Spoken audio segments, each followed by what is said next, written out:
ദേ ആദ്യം ഈ ദൃശ്യമൊന്ന് കാണാം.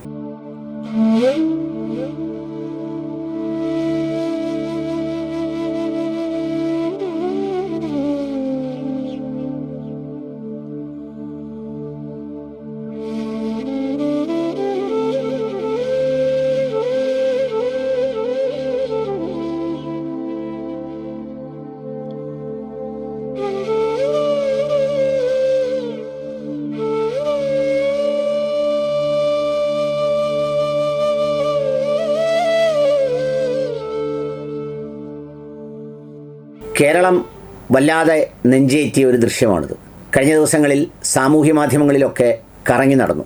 രണ്ട് കാര്യങ്ങളാണ് ഈ കേരളത്തിലെ തെരഞ്ഞെടുപ്പിൽ കേരള സ്റ്റോറികളായി അവതരിപ്പിക്കാനുള്ളത് എന്ന് പറഞ്ഞ് നമ്മുടെ ശശി തരൂർ ഒരു ഫേസ്ബുക്ക് പോസ്റ്റ് ഇട്ടിരുന്നു. അതിൽ അദ്ദേഹം സൂചിപ്പിച്ചത് തവന്നൂർ, കളമശ്ശേരി, കൊച്ചി എന്നീ മണ്ഡലങ്ങളാണ്. തവന്നൂരിൽ ജയിച്ച VS ജോയ്, കളമശ്ശേരിയിൽ ജയിച്ച അഡ്വക്കേറ്റ് അബ്ദുൽ ഗഫൂർ, കൊച്ചിയിൽ ജയിച്ച മുഹമ്മദ് ഷിയാസ്, ഇവരുടെ 3 പേരുടെ കാര്യമാണ് അദ്ദേഹം പരാമർശിച്ചത്.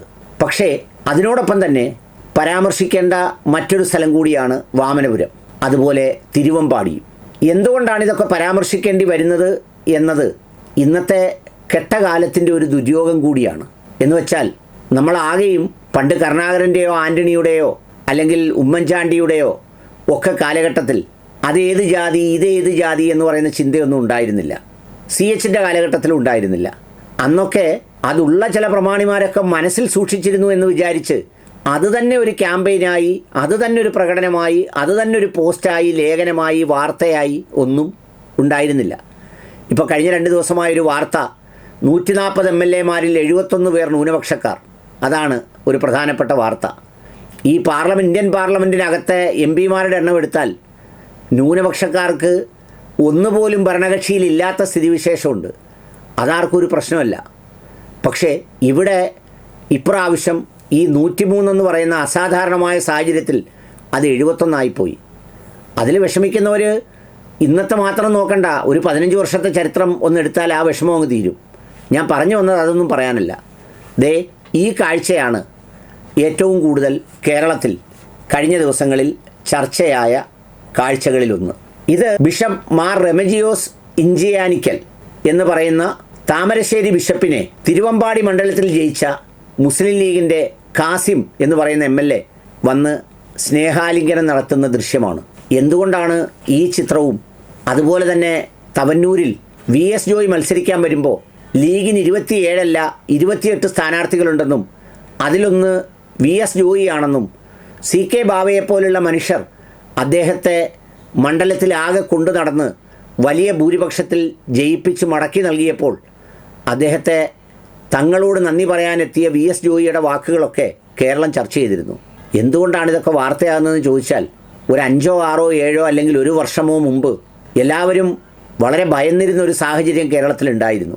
2 ന്യൂനപക്ഷ സമുദായങ്ങൾ 2 ധ്രുവങ്ങളിൽ. ആ 2 ധ്രുവങ്ങളിലേക്ക് പോകുന്നതിന് അതിനെ സംബന്ധിക്കുന്ന വാർത്തകൾ, ലേഖനങ്ങൾ, അഭിപ്രായ പ്രകടനങ്ങൾ, അതുമായി ബന്ധപ്പെട്ട വളരെ വൈരനിര്യാതന ബുദ്ധിയുടെ ഒരു അന്തരീക്ഷം.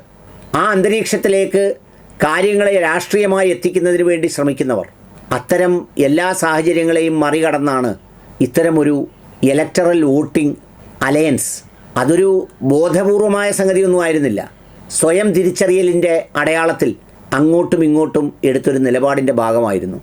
തവന്നൂരിലാകെ 111 പേരോ 100-ലടുത്ത് പേരോ മാത്രമേ ഉള്ളൂ ക്രിസ്ത്യൻ വിഭാഗത്തിൽപ്പെടുന്നവർ. ഒരു ചർച്ച് പോലും അവിടെ ഇല്ല. അത്രേ 11 111 എന്ന് എനിക്കറിയില്ല. ഒരു ചർച്ച് പോലും അവിടെ ഇല്ല. അത്രയും ആളുകൾ മാത്രമുള്ള സ്ഥലത്താണ് ഇത്രയും മൃഗീയമായ ഭൂരിപക്ഷത്തിന് KT ജലീലിനെ പോലെ ഒരാളിനെ അട്ടിമറിച്ച് ജോയി താഴെയിട്ടത്. അതുപോലെ തന്നെയാണ് തിരുവമ്പാടിയിലെ വിജയവും, കൊച്ചിയിലെ വിജയവും, കളമശ്ശേരിയിലെ വിജയവും, വാമനപുരത്തെ വിജയവും ഒക്കെ നമ്മളോട് പറയുന്നത്. ബാക്കി എന്തെല്ലാം സംഗതികളുണ്ടെങ്കിലും മനുഷ്യരോടൊപ്പം, ഈ ജാതിമത വ്യത്യാസങ്ങൾക്കപ്പുറത്ത് എല്ലാ മനുഷ്യരോടുമൊപ്പം ചേർന്ന് നിൽക്കുന്ന ഒരു സംസ്കാരത്തിൻ്റെ ഒരു അന്തരീക്ഷം പുതിയ വരുന്ന ഗവൺമെൻറ്റിന് സൃഷ്ടിക്കാനാവണം. വിദ്വേഷ വിഷകാരി വസ്തുക്കളെ നമുക്ക് പറിച്ചെറിയാനാവണം.